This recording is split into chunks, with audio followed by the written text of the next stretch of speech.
देखिए, हमारे यहाँ वेदों में अधिकार है। वेदों में सबका अधिकार नहीं। अध्ययन करने का अधिकार त्रिवर्ण का है और अध्ययन कराने का अधिकार केवल और केवल ब्राह्मण को है। और वह ब्राह्मण और त्रिवर्ण कैसे?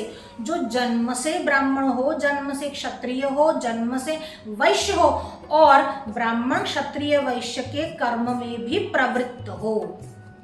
अब त्रिवर्ण को उपनयन का अधिकार तो है, पर यही त्रिवर्ण के बाद स्त्री और अन्य जाति को उपनयन का अधिकार नहीं।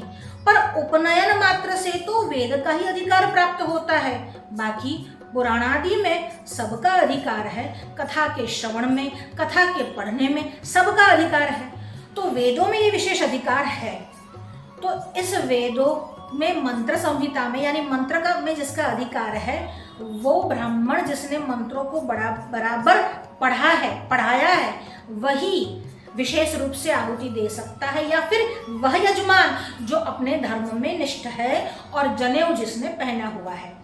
जब हम आहुति देते हैं तो आयुक्षयम यवाधिक्यम, अगर आहुति में यव यानी जौ की मात्रा अगर तिल से अधिक हो जाए तो आयु क्षीण हो जाता है, यानी देने वाले की मृत्यु हो जाती है। अगर हम जब आहुति दे रहे हो और स्वाहागार में आकार से पूर्व अगर आहुति दे दी जाए तो राष्ट्र का भी विनाश होता है। अरे श्रुआ पकड़ने की भी विधि होती है कि श्रुआ कैसे पकड़ा जाए। ऐसे नहीं कि आपने श्रुआ पकड़ लिया। अगर आपने मूल भाग से श्रुआ पकड़ लिया है तो होता का नाश होगा। अगर अग्रभाग से पकड़ लिया है तो यजमान की मृत्यु होगी, और अगर मध्य भाग से श्रुआ पकड़ लिया है तो संतति का नाश होगा। श्रुआ पकड़ने का भी विधान है। आहुति डालने की बात तो बहुत दूर की रही। कितने कितने आहुति होती है, कितने प्रकार से द्रव्य उसमें होते हैं और किस प्रमाण में उसको मिश्रित किया जाता है। तल से आधा जो होता है वो चावल, चावल से आधा होता है यव, यव से आधी होती है शर्करा, उससे आधा होता है घी, और गुग्गल आदि बाकी सब द्रव्य उसमें मिश्रित करके आहुति दी जाती है। और कौन सी उंगलियों से आहुति दी जाती है वो भी एक विषय है। इसमें सबका अधिकार नहीं।